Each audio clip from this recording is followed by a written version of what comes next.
কিচ্ছু নাই মানুষের,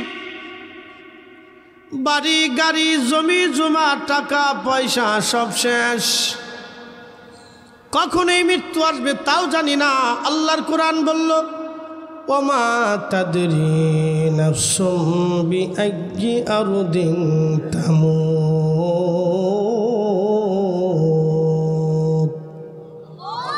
মানুষ কোন জায়গা, কোন হালতে, কোন অবস্থায় মারা যাবে আমরা কেউ জানি না।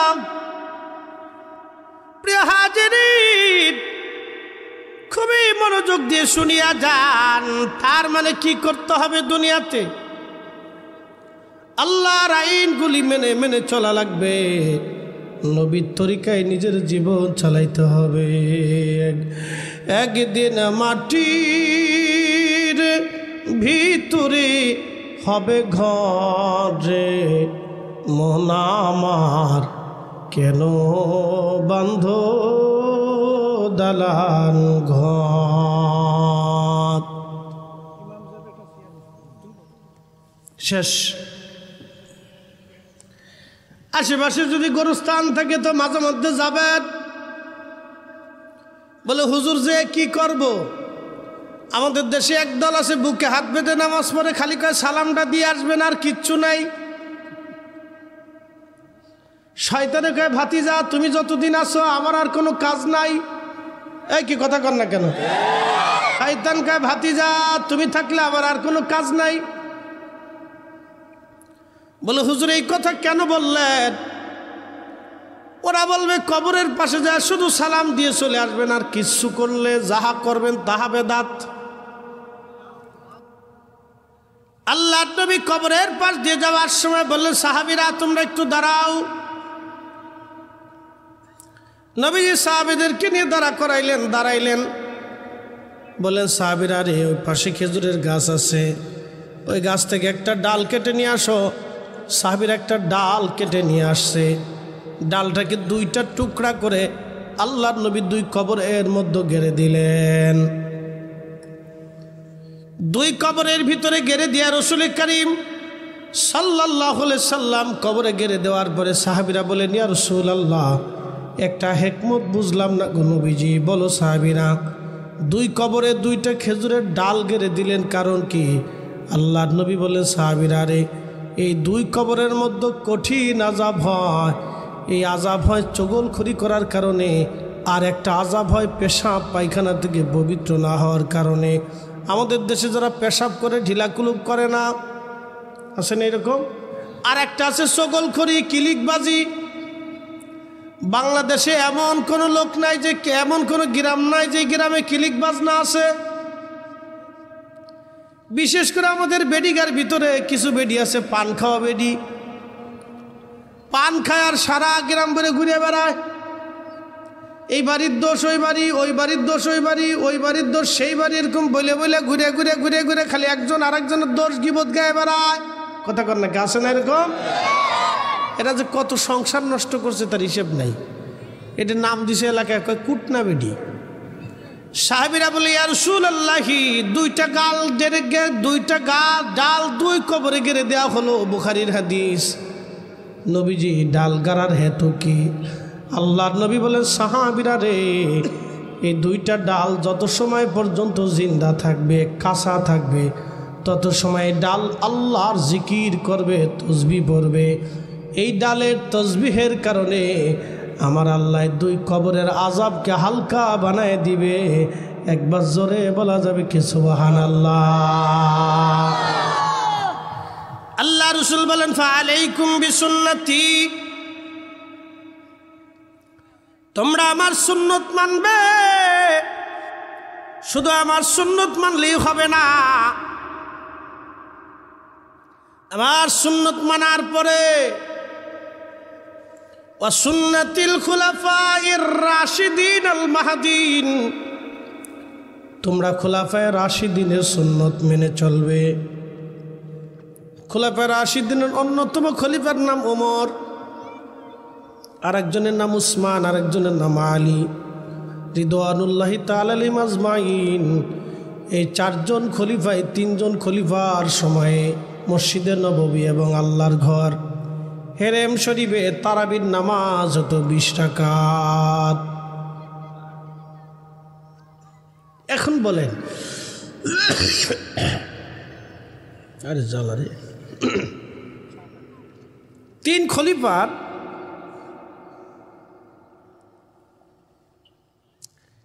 খলিফার সিদ্ধান্ত হলো তারাবি 20 রাকাত। ওই সময় হাজার হাজার সাহাবীদের সিদ্ধান্ত তারাবি 20 রাকাত। ওনাদেরকে বৃদ্ধাঙ্গুলি দেখাইয়া 20 রাকাত তারাবি বাদ দিয়ে আজকে যারা 8 রাকাত বানাইছে তাহাজ্জুদের হাদিস দিয়ে। কোনটা তাহাজ্জুদ কোনটা তারাবি খোলাফায়ে রাশিদিন বুঝতো না, সাহাবীরা জানতো না, হানাফি শাফি মালিকি হাম্বলি এরা বুঝতো না। 1450 বছর পরে আইসে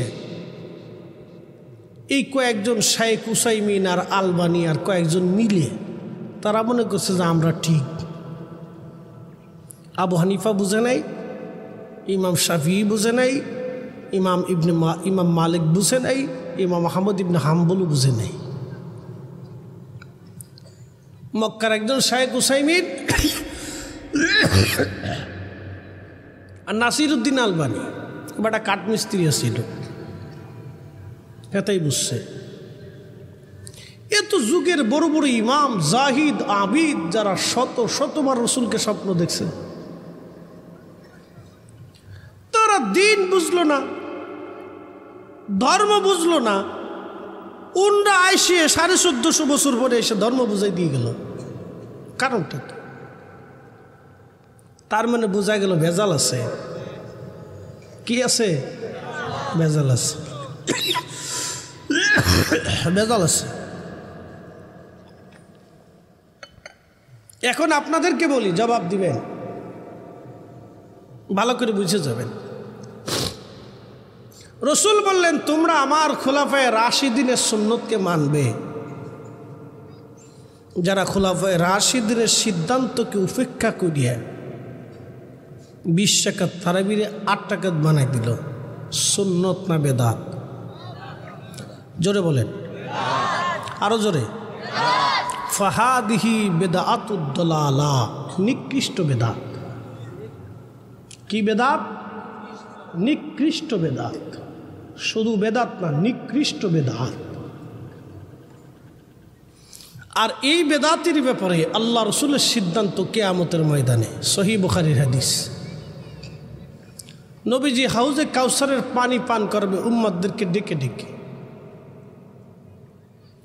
এমন সময় একদল উম্মত নবীজির কাছে যাইতে থাকবে আর আল্লাহ মাঝখানে পর্দা ফেলাই দিবে। পর্দা যখন ফেলাবে তখন ফেরেশতারা বলবে ইয়া রাসূলুল্লাহ, এরা আপনার উম্মত।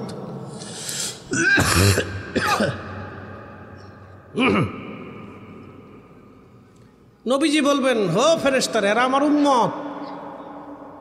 ফেরেশতারা বলবে ইয়া রাসূলুল্লাহ, এরা আপনার উম্মত বটে, কিন্তু আপনার ইন্তেকালের পরে নতুন নতুন মতবাদ চালু করছিল, নিত্য নতুন মতবাদ তারা চালু করছিল। আল্লাহ রসুল বলবেন সুহকান সুহকান, দূর হ লিমান গায়রা বাদি, তোমার ইন্তেকালের পরে নতুন নতুন মতবাদ বিশৃঙ্খলা তৈরি করছিল, দূর হয়ে যা। আল্লাহর নবীর দরজা থেকে সেই দিন এই সমস্ত নিকৃষ্ট বেদাতের দলদেরকে তাড়িয়ে দেবে, যারা নিত্য নতুন বেদাত চালু করছিল, নিকৃষ্ট বেদাত যারা চালু করছিল। যেই বেদাত কোরআনের বিপরীত, সুন্নতের বিপরীত, আসারের বিপরীত, ইজমায়ে উম্মতের সিদ্ধান্তের বিপরীত। ফাহাদিহি বেদাতুদ দালালা, এটা হচ্ছে নিকৃষ্ট বেদাত। এই জন্য আপনারা এই বিষয়গুলি খুব সচেতন থাকতে হবে, কেয়ারফুল থাকতে হবে।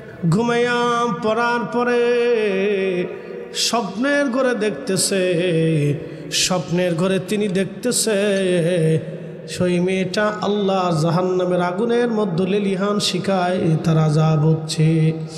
মেয়েটা ডাক দিচ্ছে, মা আমি বড় কষ্টের মধ্যে আছি মা। মেয়েটা বারবার বারবার তার মাকে ডাকতে লাগলো, বারবার মাকে ডাকতেছে। ইমাম সাখাবী আল কাউলুল বাদীর মধ্যে তিনি লিখতেছে, এই মেয়েটা বারবার তার মাকে ডাকতেছে। স্বপ্নখানা দেখার পরে মার ঘুম ভেঙে গেল। সারা রাত মার ঘুমান নাই। মা তো সন্তান বিপদের মধ্যে পড়ে গেছে। মা সকালবেলা মা ফজরের নামাজ পড়ে হুজুরের দরবারে আবার আসছে, ও আল্লাহর ওলি হাসান বসরি রহমাতুল্লাহ আলাইহি, কালকের আমল অনুযায়ী আমি রাত্রিবেলা আমল করে ঘুমাইলাম। আমার মালিক আমার স্বপ্ন দেখাইছি, আমার মেয়েটা জাহান্নামের কঠিন আগুন লেলিহান শিখার ভিতরে পড়তেছে হুজুর, এখন আমি কি করব দয়া করে বলে দেন। ইমাম সাকাবী লিখতেছে, ওই নারী হুজুরের কাছে এসে কান্নাকাটি করে আল্লাহর ওলি ডাক দে বলেন, মা রে, তোমার মেয়েটা কঠিন বিপদগ্রস্ত হয়ে গেছে রে মা, তুমি বাড়ি যা তোমার মেয়ের নামে সদকা দিতে থাকো। মহিলা চলে গেলেন। ইমাম সাকাবী রাহমাতুল্লাহ আলাইহি লেখে, আল্লাহর ওলি যুগের মুজাদ্দিদ, যুগের ইমাম, যুগের শ্রেষ্ঠতম মুহাদ্দিস, যুগের শ্রেষ্ঠতম ওলি হযরত হাসান বসরি রাহমাতুল্লাহ আলাইহি ঘুমানো স্বপ্নের মাঝে দেখতেছেন।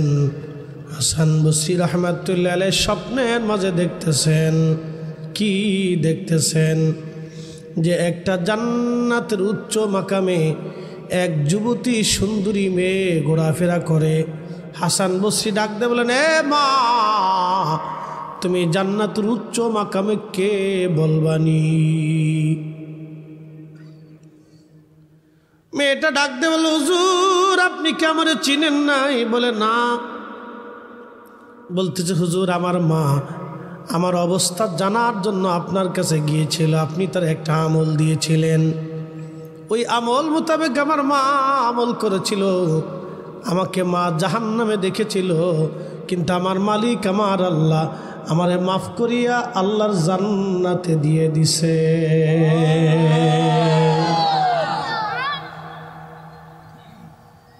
অ্যাটেনশন। হাসান বসরি বলে, মারি বলবো কি জন্য আল্লাহ তোমার মাফ করছেন?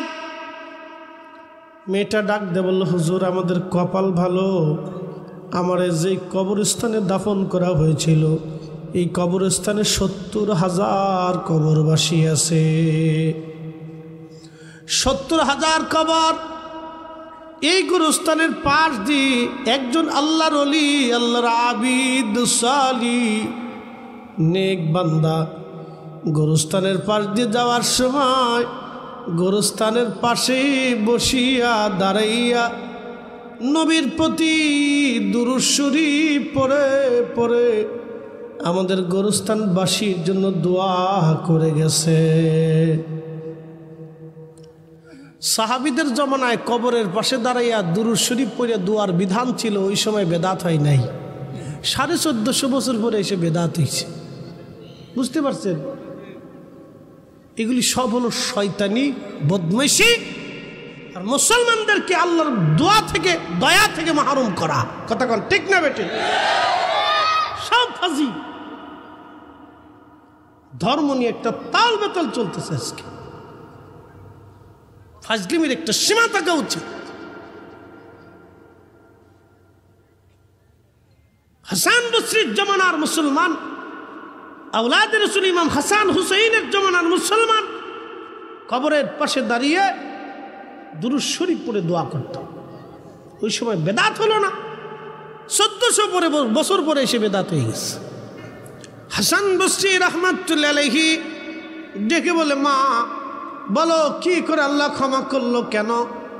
মেয়েটা ডাক দেয় বলে, হুজুর ওই আল্লাহর বান্দা অনেকবার দুরূদ শরীফ পড়ে আমাদের জন্য দোয়া করেছিল, আমার আল্লাহ ওই দুরুদের উসিলায়, ওই দুরুদের খাতিরে আল্লাহ আমাদের 70,000 গোরস্থানবাসীর জীবনের গুনাহ মাফ করে দিয়ে আল্লাহ আমাদের সবাইকে জান্নাতি বানাই দিয়েছে।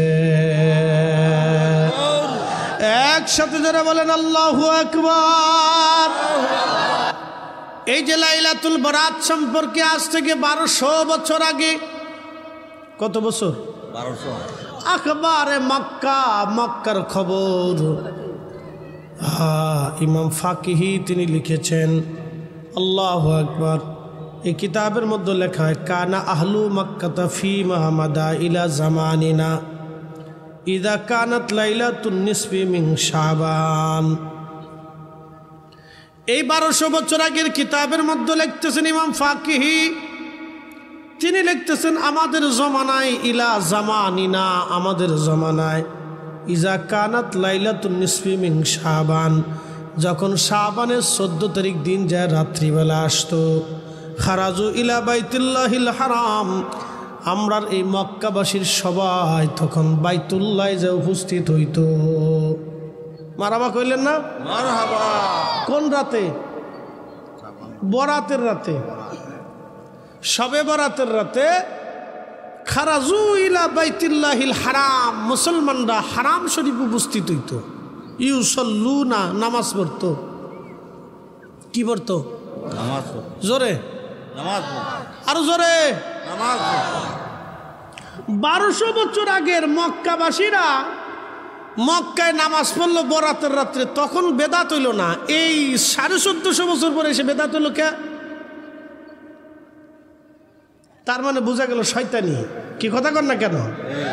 ফাজলামি। এরপর লিখছো ইখতিমুন আল কুরআন, কোরআন খতম দিত। ওয়াদউনা, দোয়া করত। মানে ওই রাত্রে, সারা রাত্রে মুসলমানরা ইবাদত করতো, নামাজ পড়তো, কোরআন খতম দিত, কেউ দোয়া করত, কেউ ইবাদতে কাটাইতো। সারা মক্কাবাসীরা মক্কায় উপস্থিত হইয়া, আজ থেকে 1200 বছর আগের মুসলমান। আল্লাহু আকবার। ইমাম বুখারীর জমানার মুসলমান, ইমাম মুসলিমের জমানার মুসলমান, ইমাম বুখারী ইমাম মুসলিমের জমানার মুসলমানরা সেই জমানায় এই বরাতের রাত আসলে, লাইলাতুন নিসফি মিন শাবান, শাবানের 14 তারিখ দিন যে রাত আসলে তারা আল্লাহর ইবাদত করত, নামাজ পড়ত।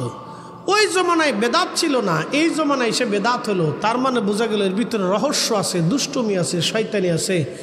এইগুলিকে বন্ধ করে দেওয়া মূলত শয়তানের কাজ। কথা কোন ঠিক না বেঠে?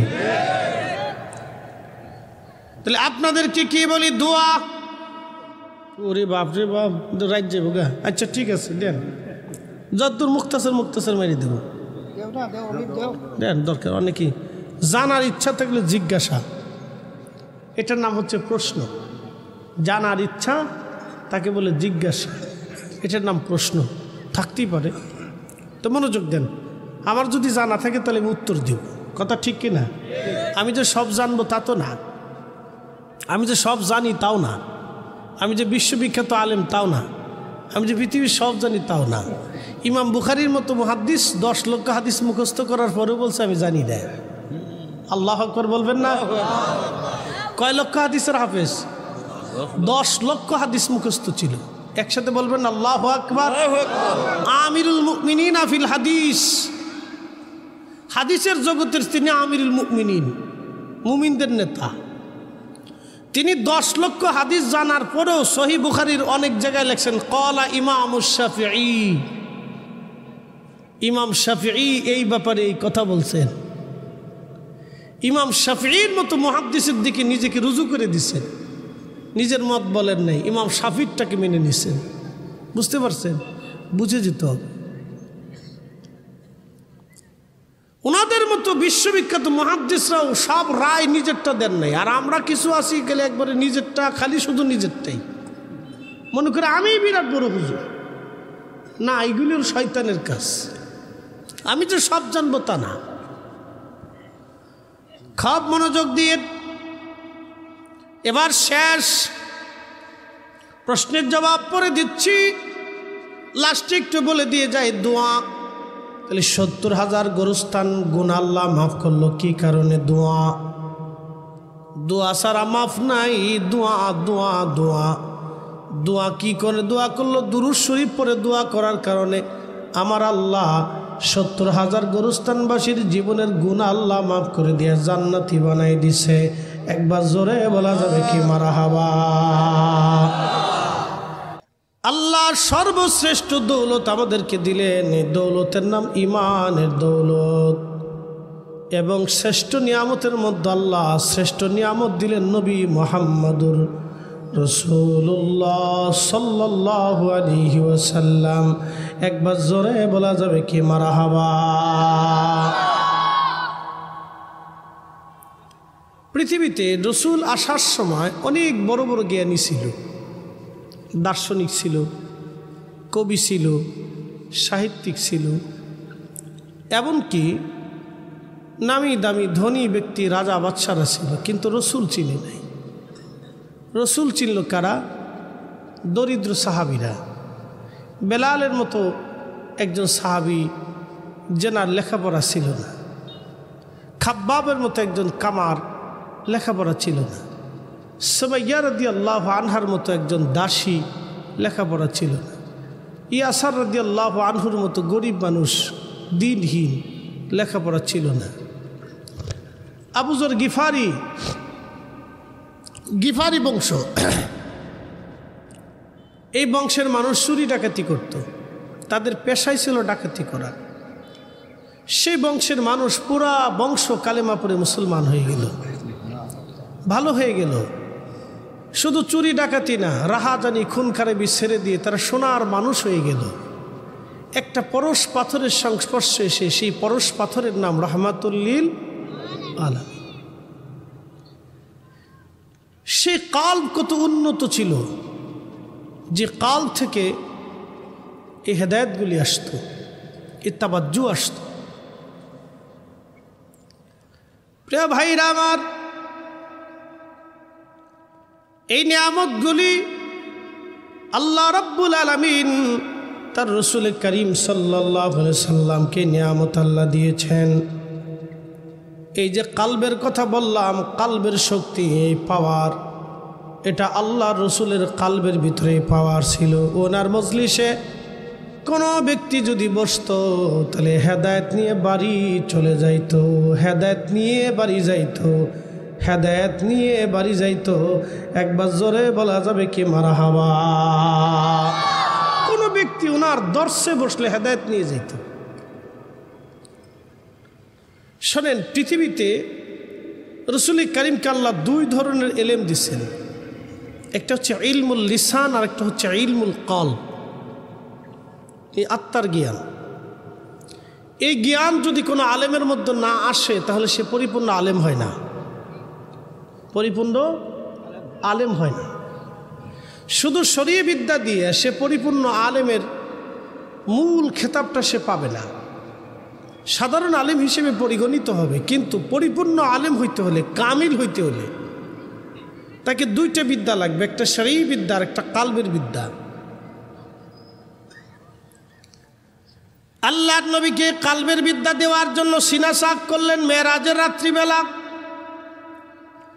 সিনা সাকের বিষয়টা আমি আপনাদেরকে বোঝাই। অনেকে হয়তো বলবে সিনা সাক করা হয়নি, ডাহা মিথ্যা কথা। এটাও মিথ্যা। সহি বুখারীর হাদিস, সহি মুসলিমের হাদিস। আল্লামা ইমাম নববী, আল্লামা ইমাম জালালউদ্দিন সুয়ুতি রাহিমাহুল্লাহ এই বিষয়ের উপরে তিনি একখানা কিতাব লিখছেন। কিতাবের নাম আল আয়াতুল কুবরা ফি শরহে কিসাতিল বিসরা। শুধু মেরাজ সংক্রান্ত বিষয়ে 550 বছর আগে বিশ্ববিখ্যাত ইমাম, যিনি বিশ্ববিখ্যাত ইমাম, ইমাম জালালউদ্দিন সুয়ুতি, ৭৫ বার আমার নবীর সঙ্গে স্বপ্নে দেখা হয়ে গেল। তিনি একটা কিতাব লিখলেন আল কিসাতুল বিসরা ফি শরহে আল আয়াতুল কুবরা ফি শরহে কিসাতিল বিসরা। আল আয়াতুল কুবরা ফি শরহে কিসাতিল বিসরা। এই কিতাবের মধ্যে তিনি অনেকগুলি হাদিস আনছেন সিনা সাকের ব্যাপারে। তার সব হাদিসের সারমর্ম থেকে আমি আপনাদেরকে বলি, আল্লাহর নবীর এই গলার এখানে নিম্ন এখানে নরম জায়গা থেকে একবারে পেট পর্যন্ত প্রায় নাভি পর্যন্ত ফেরে আমার নবীর কাল মোবারক বের করে নিয়ে আসা হলো এবং জমজমের পানি দিয়ে ধৌত করা হলো। সুবহানাল্লাহ বলবেন না? জমজমের পানি দিয়ে ধৌত করা হলো। মনোযোগ দিন। আল আয়াতুল কুবরা ফি শরহে কিসাতিল বেসরা, বিশ্বখ্যাত ইমাম এবং মুজাদ্দিদ মিল্লাত ইমাম জালালউদ্দিন আব্দুর রহমান সুয়ুতি,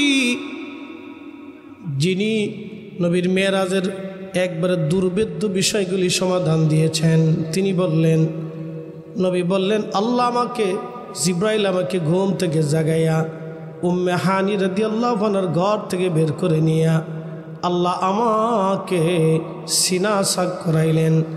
একবার এখান থেকে ফেরে নাভি পর্যন্ত ফেরে বুকের ভিতর থেকে কাল হৃৎপিণ্ড বের করে এনে একটা বর্ণনার ভিতরে ইমাম বাইহাকির বর্ণনার ভিতরে একটা বর্ণনার ভিতরে আনছেন, আল্লাহর নবীর কাল মোবারকের ভিতর থেকে একটা পদার্থ চলে হিংসা বিদ্বেষের বের করে ফেলে দেওয়া হলো। এটা হাদিসের পরিভাষা, কিন্তু নবীর কোনো গুনাহ নাই, নবী পবিত্র। কথা বুঝতে হবে, এটা হাদিসে আসছে এইভাবে, কিন্তু আমরা ওইভাবে ব্যাখ্যা নিব না। আমার এরকম একটা ভুল গত বছরে এক আলোচনায় হয়েছে, ভুলটা আমি বলে ফেলেছি, ময়লা বের করে ফেলে দেওয়া হয়েছে। যদিও আরেকটা হাদিসে মুসনাদ আহমদের আরেকটা হাদিস আসছে, রসুল করিমের ছোটোকালে হজরতে হালিমাতুস সাদিয়ার ঘরে থাকা অবস্থায় রাদিয়াল্লাহু আনহার ঘরে থাকা অবস্থায় নবীজি সিনা সাক হয়েছিল। ওই সময় ওই কালবের ভিতরের ভিতর থেকে এই কালো রক্ত বের করা হয়েছিল। যদি হাদিসের পরিভাষা এইভাবে আসছে, কিন্তু আমরা এইভাবে ব্যাখ্যা নিব না, কারণ এটা তাবিল করতে হবে। যেহেতু এখানে আল্লাহর নবীর শান জড়িত, অতএব রসুল করিমের পবিত্র সিনার ভিতরে কোনো ময়লা নাই, কোনো নাপাকি নাই, কোনো আবর্জনা থাকতে পারে না। এই ধরনের ভুল আমাদের হতে পারে, কিন্তু আমরা তো মানুষ, হতেই পারে। অনেকে বলবে, হুজুর আপনি দলিল তো দিতে পারতেন না। আমি দলিল দেব না, কারণ এখানে রসুল করিমের শান লুকানো। আল্লাহর নবীর কালবের মধ্যে কোনো ময়লা নাই, কোনো পদার্থ নাই, যদি হাদিসের পরিভাষায় আসছে, কিন্তু ওইভাবে আমি বলতে পারবো না, এখানে তাবিল করা লাগবে। এর অর্থ আল্লামা ইমাম জালালউদ্দিন সুয়ুতি রহমাতুল্লাহ আলাইহি এবং ইমাম হজর আসকালানি রহমাতুল্লাহ আলাইহি এবং আল্লামা অনেক মুহাদ্দিস ইকরাম মুফাসসির ইকরাম তিনারাই কালবের এই ব্যাখ্যা করতে যায়। তিনারা লেখেন, আল্লাহর নবী রসুল করিম সাল্লাল্লাহু আলাইহি সাল্লামের সিনা সাক মানে এই জন্য না যে তিনার সিনা থেকে ময়লা আবর্জনা ফেলাইয়া তাকে পাক পবিত্র করা হয়েছে, বিষয়টা এরকম না। কারণ রসুল তো পবিত্র, কথা ঠিক কিনা? নবী কি পবিত্র? কথা কন না। রসুল কি? তিনি সব কিছু থেকে মুক্ত, আইব দোষ ত্রুটি গুনাহ খাতা থেকে মুক্ত। ইকরাম লিখতেছেন যে কাল মোবারক থেকে ইমাম হাজর আসকালানি রাহিমাহুল্লাহর ব্যাখ্যা, ইমাম সুয়ুতি আল আয়াতুল কুবরা ফি শরহে কিসাতিল বেসরার ভিতরে তিনি লিখছেন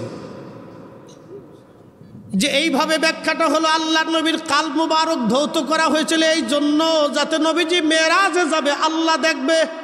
একসাথে বলবেন আল্লাহু আকবার। আল্লাহর সাথে দিদার হবে, কথা হবে, ঊর্ধ্ব জগৎ তিনি পরিভ্রমণ করবেন।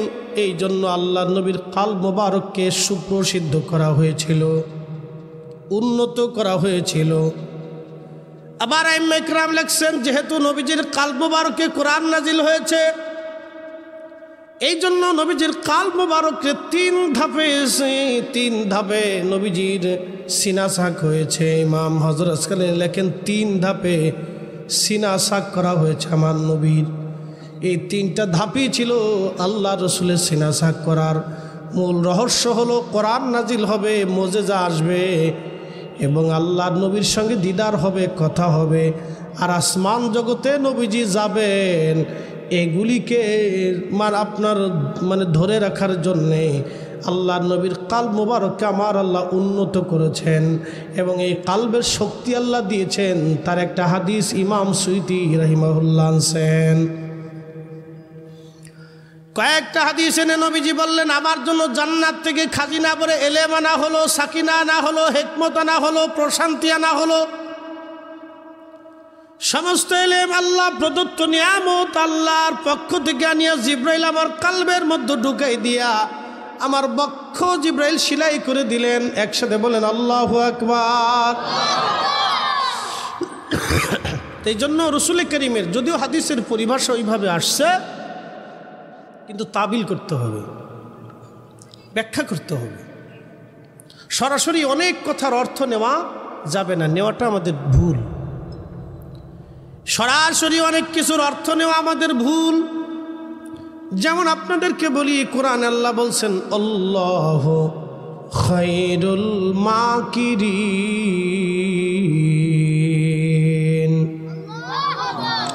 আল্লাহু খায়রুল মাকিরিন মকর শব্দের সাধারণ অর্থ হচ্ছে ধোঁকাবাজ। এখন আল্লাহ কি ধোঁকাবাজ?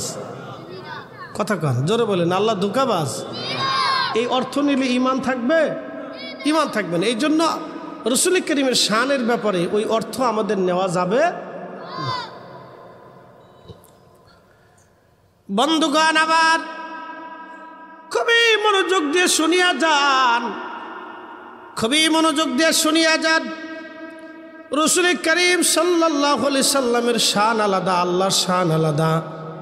আল্লাহ বলেন আল্লাহু খায়রুল মাকিরিন, আল্লাহ সর্বোত্তম কৌশলওয়ালা। এখন আমি যদি বলি আল্লাহ সর্বোত্তম ধোঁকাবাজ, তাহলে অর্থ বিগড়ে যাবে, নবীর আল্লাহর শানের বেইজ্জতি হবে। এখন যদি আমি অর্থ করি আল্লাহু খায়রুল মাকিরিন, আল্লাহ সর্বোত্তম কৌশলওয়ালা, তাহলে অর্থও হয়ে যাবে, আল্লাহর শানও টিকে থাকবে। কি কথা কন নাকি, ঠিক কিনা? আল্লাহর সম্মানও টিকে থাকবে। এই জন্য হাদিসের পরিভাষায় অনেক কথা আসে। যেমন আপনাদেরকে বলি, এই যে আমাদের অনেকেই বলে কুল ইন্নামা আনা বাশারুম মিসলুকুম, হুজুর আপনি বলে দেন আপনি তাদের মতোই মানুষ। অনেকেই একবারে বাহ্যিক অর্থ করিয়া রাসূলুল্লাহকে আমাদের কাতারে নিয়ে আসে। এই যে সমস্যাটা, এই জায়গা সমস্যাটা এইখানে। কিন্তু তারা তাদের ভুল স্বীকার করে না, তারা অর্থটাকে রুজু করে না। বলছে তো বলে ফেলছে, কারো আদত আছে যে বলছে ওই ভুলের উপরে সে দায়েম থাকে। কিন্তু আমার আদত এটা না, আমি যদি কোনো ভুল করি তাহলে এটাকে রুজু করতে হবে। বিশেষ করে শানে রিসালাত, রসুলের ইজ্জতের ব্যাপারে এখানে জিরো টলারেন্সে থাকতে হবে। কথা বলেন ঠিক কিনা? নবীর সম্মানের ব্যাপারে সে যত বড় আলেম হোক, ভুল হলে স্বীকার করেই নিতে হবে। এখানে কোনো যুক্তি তর্ক দলিল আদিল উপস্থাপন করা বুকামি। ভুল স্বীকার করে নিতে হবে, ইস্তেগফার করতে হবে। প্রিয় ভাইরা আমার, মনোযোগ দিয়ে যান। কুল ইন্নামা আনা বাশারুম মিসলুকুম, হুজুর আপনি বলে দেন আপনি তাদের মতোই মানুষ। এই কথা যদি আপনি টেনে নিয়ে অর্থ করে যান, সাধারণ বাহ্যিক অর্থ যদি আপনি করেন, তাহলে আল্লাহর নবীর শানের খেলাফ হয়ে যাবে। যদিও আল্লাহর ভাষা, এখানে তাবিলি অর্থ নেওয়া লাগবে, ব্যাখ্যা বিশ্লেষণ ধর্মী অর্থ নেওয়া লাগবে। কেমন? আল্লাহর নবী নিজে বলছেন আমি তোমাদের মতো না, তোমরা আমার মতো না, লাইসা কামিসলিহি শাইউন। 10টা হাদিস আছে এইভাবে। নবী বলছেন আমি তোমাদের মতো না, সাহাবীরা বলছে হুজুর আমরা আপনার মতো না। আপনি নবী আমাদের মতো না, আমরাও আপনার মতো না। নবী বলছেন এ উম্মত তোমরা আমার মতো না, আর আমি নবীও তোমাদের মতো না। রসুলের কথা, কোরআনের আয়াত, দুটোটাকে সামঞ্জস্য করে ব্যাখ্যা করতে হবে, যাতে অর্থ সুন্দর থাকে এবং দরবারে মুস্তাফার শানও যাতে টিকে থাকে, দরবারে রসুল করিমের নববীর শানও যাতে টিকে থাকে, হুজুর করিম সাল্লাল্লাহু আলাইহি সাল্লামের শানও যাতে টিকে থাকে। এই অর্থ করতে হবে। প্রিয় উপস্থিতি, হযরত ইবনে আব্বাস রাদিয়াল্লাহু আনহু আয়াতের তাফসীর করতে যায় বলেন, আত-তাওয়াদু, বিনয় নম্রতা শেখানোর জন্য আল্লাহ কোরআনের আয়াত নাজিল করেছেন। বিনয় নম্রতা, বিনয় নম্রতা কি হুজুর আপনি বিনয় হন? আপনি বলে দেন আপনি তাদের মতো একজন মানুষ, আপনি বিনয়ের জন্যই কথাগুলি বলেন। যেমন অনেক হাদিসে আসছে রাসূল করিম সাল্লাল্লাহু আলাইহি ওয়াসাল্লাম ইস্তিগফার করছেন, রব্বানা যালামনা আনফুসানা ওয়া ইল্লাম তাগফির লানা ওয়া তারহামনা লানাকুনান্না মিনাল খাসিরিন। আমরাও তো বলি রব্বানা যালামনা আনফুসানা, আল্লাহ আমরা নফসের সাথে জুলুম করেছি, কবিরা গুনাহ করছি, অন্যায় করে ফেলছি। আল্লাহ আমরা নফসের সাথে জুলুম করেছি, কবিরা গুনাহ করেছি। আল্লাহ আমরা নফসের সাথে জুলুম করেছি, কবিরা গুনাহ করছি। নবীজি তো বলছে রব্বানা যালামনা আনফুসানা।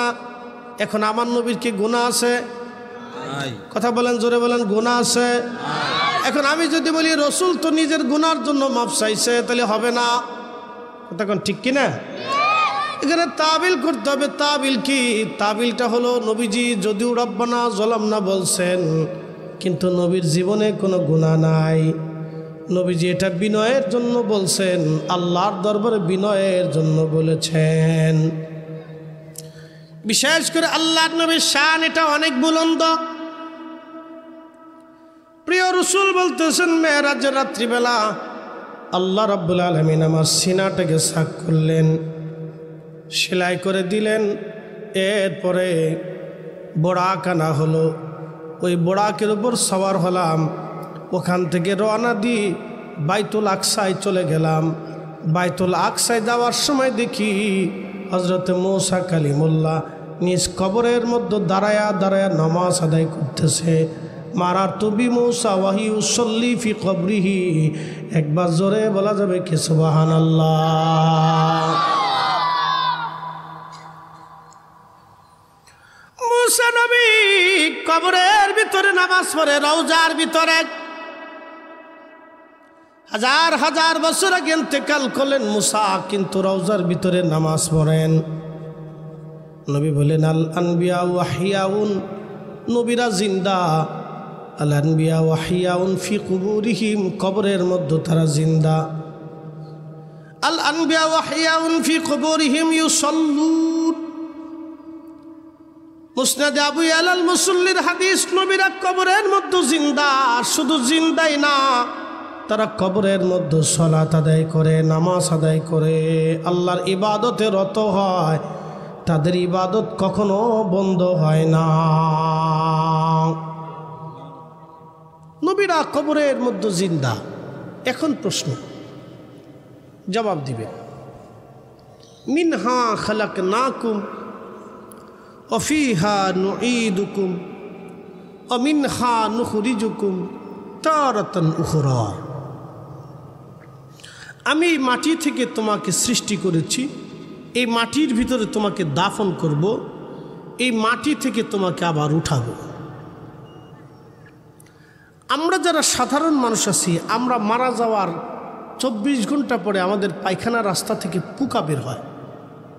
পেটের ভিতর থেকে এক ধরনের পোকা বের হয়ে আসে, খালি চোখে সাধারণত দেখা যায় না। এই পোকাটা সমস্ত শরীরের মধ্যে ছড়িয়ে পড়ে। একটু চা নেন। সমস্ত শরীরের মধ্যে ছড়িয়ে পড়ে, দুর্গন্ধ ছড়াইতে থাকে, পচা গন্ধ। এই গন্ধের কাছে মানুষ আর কাছে থাকতে চায় না। ছেলে বলেন, মেয়ে বলেন,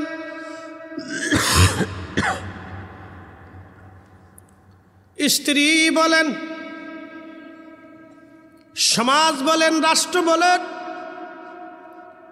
পৃথিবীর কোনো মানুষ আর আপনার কাছে থাকতে চাবে না। সবাই চলে যেতে চায়, সবাই চলে যেতে চায়, সবাই চলে যেতে চায়। 24 ঘন্টা পরে পোকা বের হবে। এই পোকার কারণে মানুষ কেউ কাছে থাকতে পারে না। এরপরে আরও দিন গেলে 3 দিন পরে পেটটা ফেটে যাবে কবরের মধ্যে 3 দিন পরে। 17 দিন পরে একবারে পরিপূর্ণ বডিটা মিসমার হবে, সমস্ত জায়গার থেকে ফেটে ফেটে ফেটে ফেটে একবারে মিসমার। 2 মাসের মধ্যে সমস্ত গোশতগুলি মাটির সাথে তার মিশে যাবে। 1 বছরের মধ্যে হাড্ডিগুলিও মিশে যাবে, শেষ। মানুষের অহংকার, অহমিকা, গর্ব সব শেষ, শুধু দম ফোরানোর সাথেই সব শেষ।